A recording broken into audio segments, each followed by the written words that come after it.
Hello YouTube family, કેમ છો? જય માતાજી. તો જો અત્યારે વાગી ગયા છે 6 અને આજ છે ને આખો દિવસ પર્સનલ કામ હતું, એટલે છે ને વ્લોગ ઉતારવાનો ટાઈમ નહોતો. તો અત્યારે થોડાક ફ્રી થયા ને તો મેં કીધું લાવ વ્લોગની શરૂઆત કરવી. અત્યારે 6 વાગ્યા છે અને બપોરે જો અમે ખાધા હતા ઢોકળા. તો જયદીપ અત્યારે છે ને પાછા બેસી ગયા છે ઢોકળા ખાવા. એ કે મારે ઢોકળા ખાવા છે અને ઢોકળા એ સેડા કાઢી નાખ્યા. અને મારી છે ને આ બાજુ જો ચા ગરમ થાય છે. હમણાં મારા જેઠાણીની આયા હતા મારી ખબર કાઢવા, તો બનાવી હતી. મેં કીધું લાય ગરમ કરીને થોડોક ચા નાસ્તો કરી લઉં. અને આજ છે ને હવે હું બહારનું ખાઈને ધરાઈ રહીશું, એટલે મારે છે ને ખાવું છે શાક રોટલી. તો હમણાં આપણે મગનું શાક અને રોટલી બનાવી નાખવી, કેમ કે જ્યારે ઓપરેશન કરાવવા ગયા ને તો મગનું શાક ને રોટલી બનાવીને ખાઈને જ્યાં હતા. પછી તો એક દિવસ છાયાબેનના ઘરે જઈમાં ત્યાં પાઉંભાજી હતું. પછી પાછો બીજા દિવસે બપોર મેં વટાણાનું શાક બનાવ્યું હતું. પછી તો બહારથી કંઈક ને કંઈક લાવીને ખાતા હોય, એટલે જમવાનું બનાવવાનું ના હોય. અને તમે બધાય કહો છો કે તમારા જેઠાણી ત્યાં વહી જાઓ, કે તમારા જેઠાણી તમને શું કહેવાય થોડાક દી આરામ કરવા વહી જાઓ, અને તમને પગે કેમ છે કેમ નહીં એવી બધા કોમેન્ટ અલગ અલગ કરતા હોય. તો હવે છે ને મને 75% પગે સારું થઈ ગયું છે. હવે લગભગ 1 કે 2 ડ્રેસિંગ કરશે ને પછી પાટોય તે છોડી નાખશે. અને મારા જેઠાણીની એક જે ફૈજીન દીકરાની વહુની છે એ કાલ ખબર કાઢવા આવ્યા હતા. અને અમારા કુટુંબમાં જે મારા જેઠાણીની અહીંયા રહેશે એ આજ ખબર કાઢવા આવ્યા હતા. અને દેહમાંથી નહીં તે જો મારા સાસુનીનો ફોન આવ્યો હતો કે અહીંયા આવતી રહે, મારા મમ્મીનો ફોન આવ્યો હતો અહીંયા આવતી રહે, મારા ભાભુનીનો ફોન આવ્યો હતો કે આવું હોય તો તેડી જવી થોડાક દિવસ આરામ કરવા. પછી મારા જેઠાણીની કાલ સાંજે આવ્યા હતા ને એમને કીધું કે હાલ થોડાક દિવસ અમારા ઘરે આવતી રહે. પછી હમણાં મારા જેઠાણી આવ્યા હતા ને એમને કીધું એ કે થોડાક દિવસ અમારા ઘરે આવતી રહે. પણ હવે છે ને મને એટલો બધો કાંઈ પ્રોબ્લેમ છે જ નહીં. હું હાલી શકું છું, કામે કરી શકું છું, બધું કરી શકું છું. મને એવો કાંઈ એટલું બધું મોટું કપાસીનું ઓપરેશન એટલે કંઈ બહુ મોટું ઓપરેશન નથી, અને એટલો બધો કાંઈ વાંધોય નથી. અને હું મારા હાથે નોર્મલ હાલી શકું છું, થોડું ઘણું જેટલું અમારું રડે એટલું કામ કરી શકવી છીએ. તો મારું માનવું એવું છે કે આપણેથી થાય ને એટલું કામ કરાય. પછી ખોટું જવું 2 દિવસ હાટું દેહમાં જવું ને બીજાને ઘરે જવું ને આવવું ને એવું બધું કરવું એની કરતાં 2 દિવસ હવે રોડવી લેવાનું એમ. કેમ કે હવે છે ને જો મને સારું તો થઈ જ ગયું છે. અને યતરાજને પછી દેહમાં જવી તો યતરાજને વધારે રજા પડે ને હવે પછી પરીક્ષા આવશે તો પછી થોડું કેવરાવે. તો હવે પરમ દિવસથી યતરાજે સ્કૂલે જવા મળશે અને મને સારું જ છે. હવે 1 કે 2 ડ્રેસિંગ કરશે એટલે નોર્મલ પગ સારો જ થઈ જશે. તો મને આમ દુખતું હોય ને એવું કંઈ હોય તો આરામ કરવાની જરૂર પડે. અને એમ કચરો વાળી નાખવી, પોતા કરી નાખવી, વાસણ ધોઈ નાખવી, પછી બહારનું બધું કામ જે કરવાનું હોય, દાદર વાળવાના હોય, ધાબુ ધોવાનું, એ તો અમારા મકાન માલિક માસી છે એમને ના પાડી છે કે થોડાક દિવસ તમારો પગ સારો થઈ જાય ત્યાં સુધી ના કરતા. એટલે એ ધાબુ વાળવાનું, દાદરમાં પોતા મારવાના ને એવું કાંઈ હું કરતી નથી. કપડાં મશીનમાં ધોવા નાખી દેવી. વાસણ છે ને હું સવારથી સાંજ સુધી ભેગા કરું અને પછી સાંજે 2-3 ઝબલા પહેરી અને બેસી જાઉં ચોકડીમાં. અને ઘરે રાંધતા નથી એટલે વાસણ કંઈ બગડે નહીં. તો આજ તો છે ને હું બહારનું અમુક વસ્તુ આપણે જે ખાવું હોય ને એ જો આજ બપોર મારે શાક રોટલી ખાવું હતું ને તો ખાવામાં અમારે બહુ મોડું થઈ ગયું હતું. લગભગ 2:30 વાગી ગયા હતા. તો પછી બપોર જે સવારમાં જે શાક રોટલીને બધું મળતું હોય બપોર પૂરું થઈ ગયું હતું. મારે શાક રોટલી ખાવું હતું મળ્યું નહીં. પછી ઢોકળા લઈને અમે આવતા રહ્યા ઘરે. તે અત્યારે તો મેં કીધું આજ તો મારે ઘરે જ તે રાંધીને ખાવું છે. એટલે બપોર હમણાં છે ને આપણે બપોર સાંજે આપણે મગનું શાક અને રોટલી બનાવી નાખશું. અને જો સવારમાં કપડાં ધોયા હતા એ સુકાઈ ગયા છે તો એ બેઠા બેઠા હંકેલી નાખવી. અને જયદીપના પાછા અર્જન્ટમાં એક લગ્ન આવી જશે એટલે એમને જવું છે ખરીદી કરવા. તે મારી વગર કંઈ જશે નહીં એટલે જાવી. કા કોના તમારા લગ્ન કે કોના લગ્ન છે? ભાઈબંધના? કોના ભાઈબંધના? તમારા? હરામે કઈ ભાઈબંધના લગ્ન હોય તોય આમને ખરીદી કરવા જવું છે.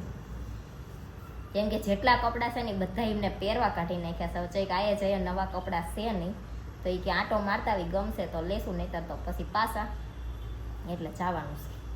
તો હાલો આપણે ચા પી લેવી ને કપડાં હંકેલ નાખવી. ત્યાં સુધી યતરાજ ભૂતો છે તો જાગે પછી આપણે જઈશું. અને જો આ જે છે ને મારા જેઠાણી બપોર અમારા કુટુંબના મારા જેઠાણી છે એ મારી ખબર કાઢવા આવ્યા હતા ને તો મને ખબર પડી કે મારે તો પગમાં એક જ કપાસી છે, પણ એમને તો છે ને એમના હાથમાં જમણા હાથમાં 17 કપાસી હતી. અને એ તો પહેલેથી સુરત જ તે લગભગ રહેતા હતા કે વલભીપુર રહેતા હતા એવું કંઈક હતું. તો એમને તો કોઈ દિવસ ખેતરનું કે બહારનું આ તે એ રીતના કંઈ કામ કરેલું નથી, તોય એમના હાથમાં 17 કપાસી હતી. અને એમના લગ્ન પહેલાં એમને કપાસીનું હાથમાં ઓપરેશન કરાયું, તોય તે એમને પછી પાછી કપાસી થઈ હતી. તો એમને ડૉક્ટરને બતાવ્યું તો એમને કીધું કે મૂળિયા રહી ગયા હોય એટલે કપાસી તમને પાછી થઈ હશે.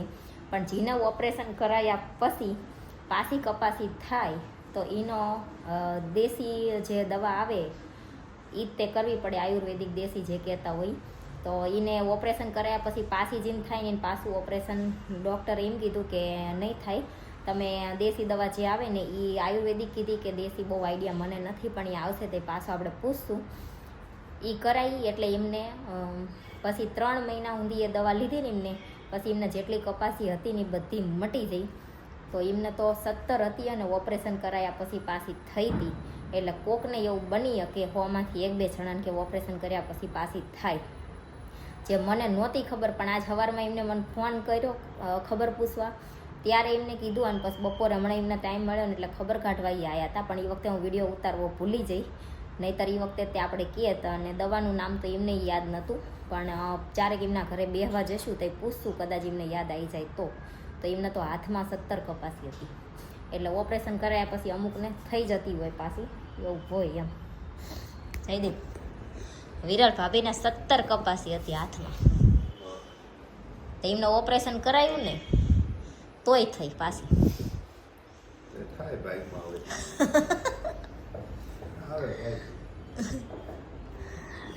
એટલે એવું કન્ફર્મ ના થાય કે ઓપરેશન કરાયા પછી નહીં જ થાય. તો હાલો હવે છે ને, જો જયદીપ થઈ ગયા છે હાથ પગ ધોઈને રેડી, અને મારે માથું ઓળવું છે અને આ હેતરાજને હાથ પગ ધોવડાવશે પછી આપણે જઈએ. તો અત્યારે છે ને, જો આપણે આવતા રહ્યાથી ફોનનું કવર લેવા માટે, કવર લેવાનું છે. જોવી હવે જેવું ગમે છે, નહીંતર પછી ટ્રાન્સફરન્ટ લઈ લેશું. તો ફાઇનલ છે ને, જો જયદીપના કપડાં લેવા જવાનું હતું તો જયદીપના કપડાં લેવાના હતા, અને ફોનનું કવરે નવું લેવાનું હતું. તો જયદીપને હું એમ કહેતી હતી મેં, હાલો તમારા કપડાં ને ફોનના કપડાં બે લેતા આવી. તો જયદીપને છે ને ખાદી ભંડારમાંથી એક શર્ટ લેવાનો હતો.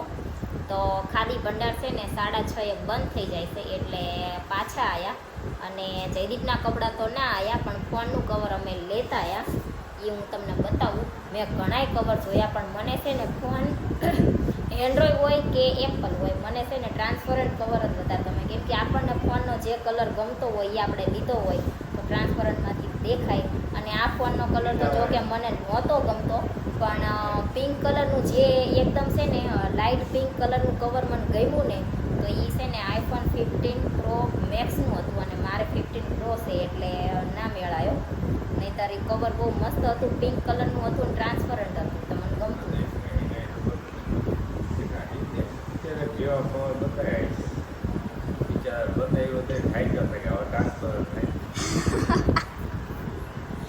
પણ મને એમ થયું બીજા કંઈક જોવું, કદાચ જો ટ્રાન્સપરન્ટ મને પિંક કલરનું મળી જાય તો એવું લઈ લઉં, અથવા બીજું મળે તો બીજું લઈ લઉં.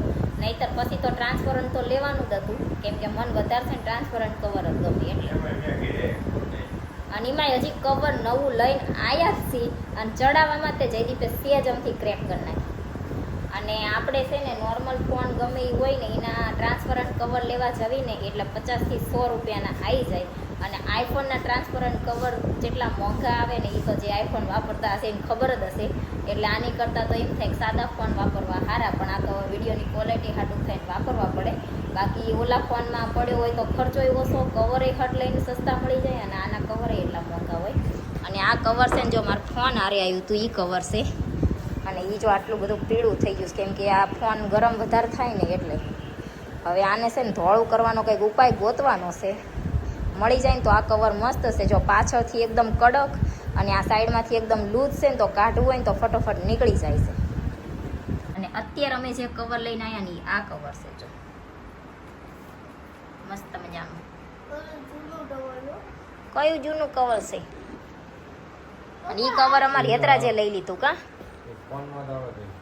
જો અત્યારે હેતરાજને છે ને એવી ખબર ના પડે કે જે ફોનનું કવર હોય એ ફોનમાં જ આવે, તો એ શું કહેશે, જો આ ફોન છે એમાંથી કવર એને કાઢી નાખ્યો ને પપ્પાને કહે તમે એ કવર લઈ લો ને મને બીજું કવર આપી દો ને, એવી લપ હાલે છે અમારે.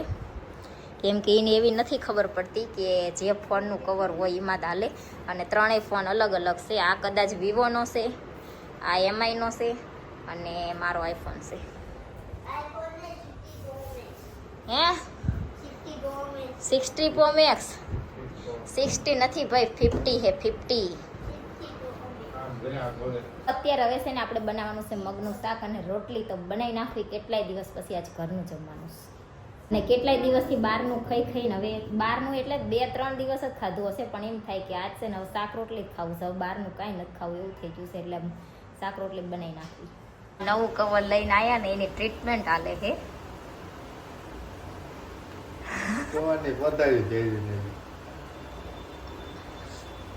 કેમ કે આ કવર રહ્યું ને એમાં જો નીચે આ રીતના છે હોલ તો સ્પીકરમાંથી અવાજ નીકળી જાય છે અને આમાં નહોતા.